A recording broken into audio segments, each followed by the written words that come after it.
Ladies and gentlemen, this is the most detailed skull and bones that you will ever see in your life anywhere in the world, and it is located on the reverse of the $1 bill by folding the bill one simple fold in what I call FAZI GAMI.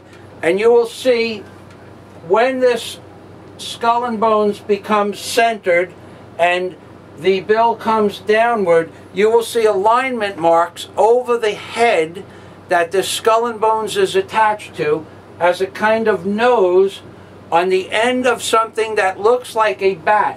Because, ladies and gentlemen, there is a real word called a hog-nosed bat that can be looked up on the encyclopedia. And this part of this pictograph right here looks like the hog nose of a hog-nosed bat.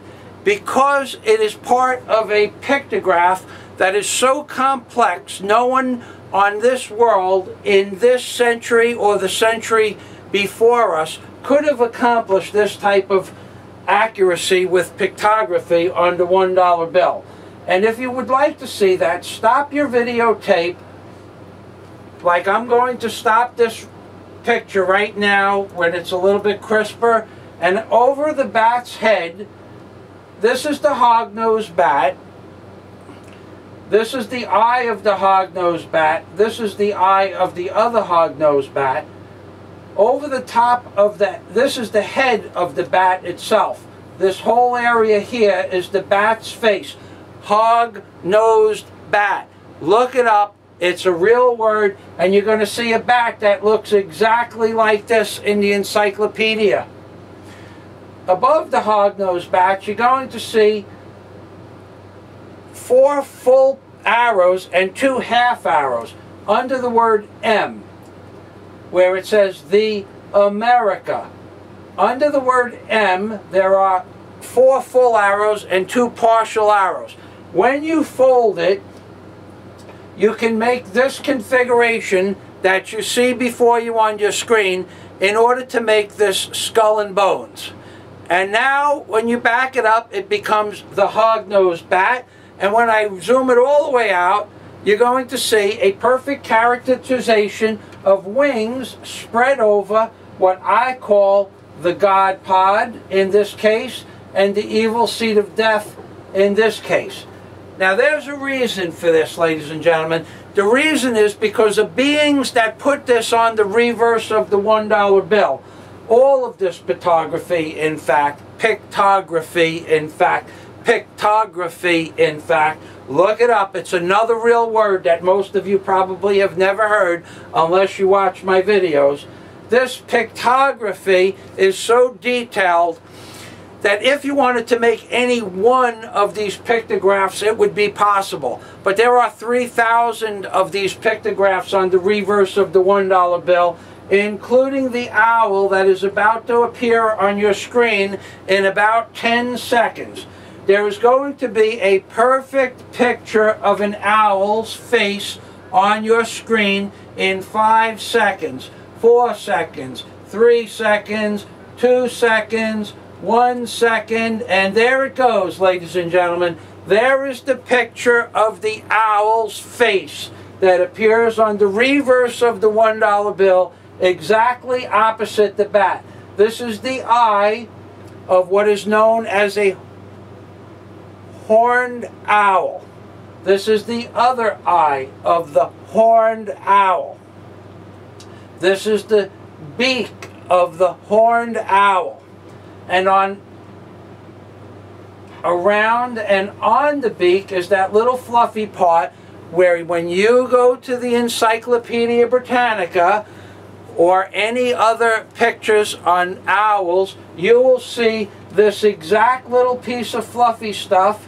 You will see the eyes in the exact configuration, and when we start this back up again, you're going to see the owl's wings now draped over the seed pods to the degree that is just uncanny that someone could have made an owl and a bat on the reverse of the $1 bill, and no one ever saw it before except hoodwinked by an angel. Because, ladies and gentlemen, you have all been hoodwinked by an angel. Now this is the caricature of the owl's wings draped over the seed pods. That wasn't what I was looking for in this video that I did at this time that's on the screen. My main purpose was to film the hog-nosed bat. But this is a perfect characterization of an owl with its wings draped over, and you can see its wings by the orange markings that I outlined in this picture of a $1 bill. Here is the owl's eye, here is another eye, and here is the snoot. Here is the whole face in the central portion. And you can make this by making the word one, onar, O-N-A-R, it looks like at the top, and on the other side it was America, America, okay?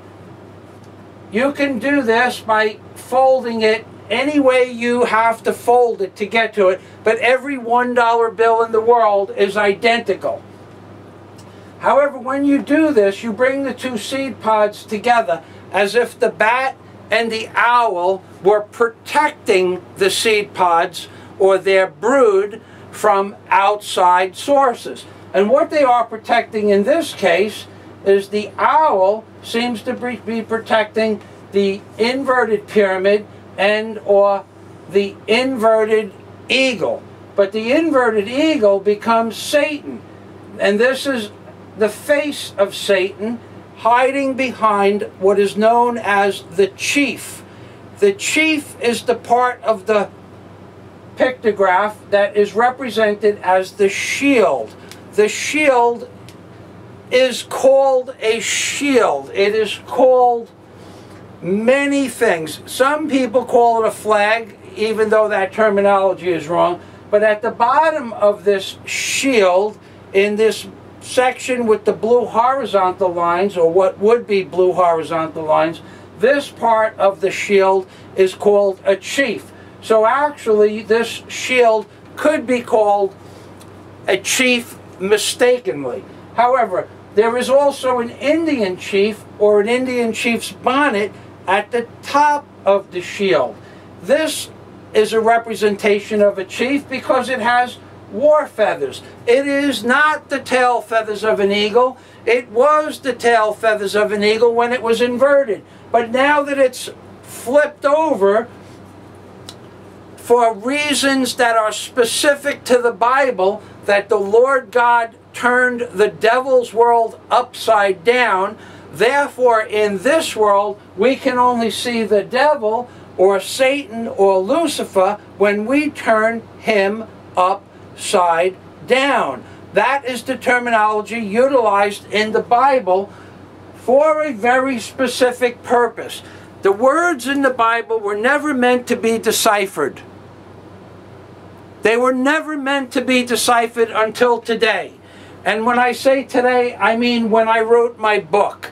As arrogant as that might sound, the words in the Bible and the pictographs on the $1 bill were never meant to be deciphered until I figured out the codices in the Bible and found the words in the Bible that represent these pictographs on the reverse of the $1 bill and the obverse of the $1 bill. Just as I discovered what I call FAZI GAMI, which is the pictographs that appear on the $1 bill when they're in their flat, simple, plain geometry. Billions and billions and billions of times people have looked at this picture and never saw anything except a bunch of squiggly lines. However, when you take it and fold it and add a little pink to it, it looks like two faces of Egyptian gods. And then when you crease it with one simple fold, what I call origami, it looks like the six-winged seraphim spoken about in Revelations 4 verse 6 and 7. And that's because it is the six-winged seraphim spoken about in Revelations 4 verses 6 and 7. Just as when the Lord God said that you cannot, that he turned Satan's world upside down, just as the Lord said that, the only way you can see Satan is to turn his world upside down. And this caricature of Satan on the reverse of the $1 bill with the arrows that represent a killing methodology, and the bow or bow in the Satan's, what would be his dexter claw, and the arrows would be in the eagle's sinister claw. Dexter, sinister. What our bow and arrows is a methodology of killing. Just as a shield is utilized in war, just as this headdress is placed on before someone goes into battle, and just as below the eagle in the inverted position is immediately underneath the eagle's head, not a glory, it is a nuclear detonation. This is a nuclear detonation. You can see by the 13 pieces of radioactive material expanding exponentially. Then immediately around those pieces of radioactive material is the sound blast, and immediately after that is the light blast. And on this side is a radiation of a nuclear fission production, similar to the sun. They are two completely different things. That's right, ladies and gentlemen. God day to you all.